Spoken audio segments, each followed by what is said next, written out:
লাগাতার বন্ধ করে ওদের আলু পেঁয়াজ কি করে খায় আমরা সেটা দেখিয়ে দেব।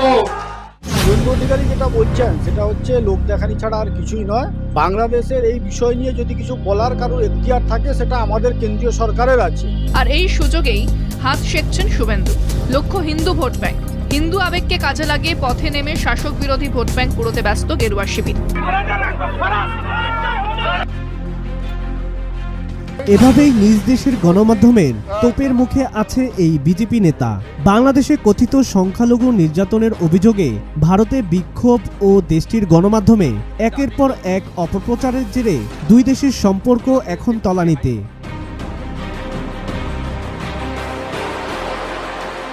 আর তার প্রভাব পড়েছে পশ্চিমবঙ্গের পর্যটন খাতে। প্রায় শূন্যে নেমেছে বাংলাদেশি পর্যটকদের সংখ্যা। তাতেই মাথায় হাত নিউ মার্কেটের চত্বরের ব্যবসায়ীদের। বাংলাদেশি দাদা না আসলে না কলকাতা সব ভুকা মরে যাবে। মিডিয়ার মাধ্যমে আমরা দেখতে পাচ্ছি নানান সেটা গুজব না অরিজিনাল সেটা আমরা মিডিয়া ভালো জানে এটা। তো এইটাকে এর থেকে বিরত থেকে দুই দেশের যাতে শান্তি বজায় থাকে। তারা বলছেন বাংলাদেশিরা পর নয়, বরং তাদের ঘরের লোক। পর্যটকদের নিরাপত্তা নিশ্চিত করতে সম্ভাব্য সবকিছু করা হবে। আর নিজ দেশের গণমাধ্যমে ফাঁস হচ্ছে এই বিজেপি নেতার আসল রহস্য। এছাড়া পশ্চিমবঙ্গের মুখ্যমন্ত্রী মমতা বন্দ্যোপাধ্যায়কে নিয়ে কুরুচিপূর্ণ মন্তব্য করায় জনরোষে পড়েছেন এই বিজেপি নেতা। শিকার হয়েছেন মারধরেরও।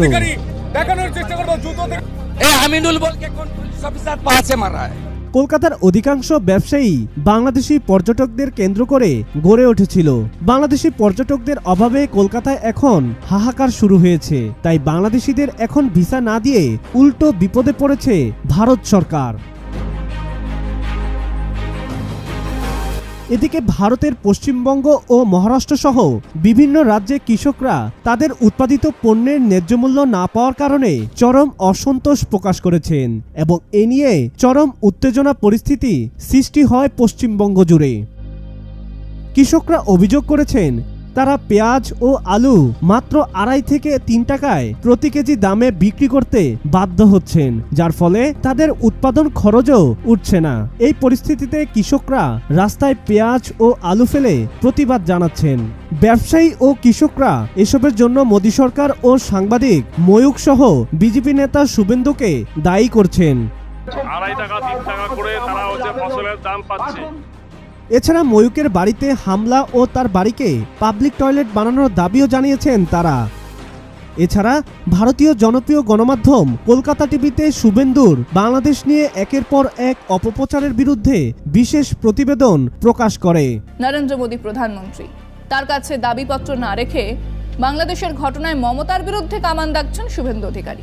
হিন্দুদেরকে নিয়ে উল্টো পাল্টা কথা বলে হিন্দুদেরকে আলাদা করে রাজনীতি করা, এই জিনিসটা আমার মনের মধ্যে বোঝায় না।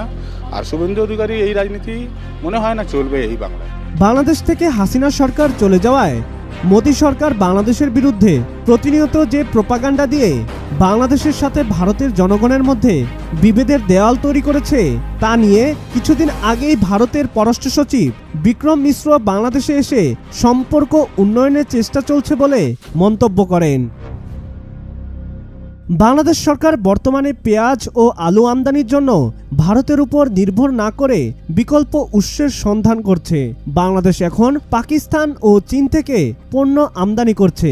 এছাড়া আরও 4টি দেশের সাথে নতুন করে আলু পেঁয়াজ কেনার কথাও চিন্তা করছে।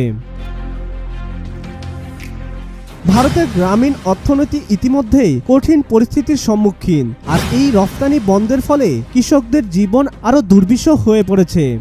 জনসাধারণের সুরে তাল মিলিয়ে একই কথা বলছেন বিশেষজ্ঞরা। এই দুর্দশার জন্য সরকারের নীতিগত ব্যর্থতা এবং মিডিয়ার অপপ্রচারের দায়ী করছেন তারা।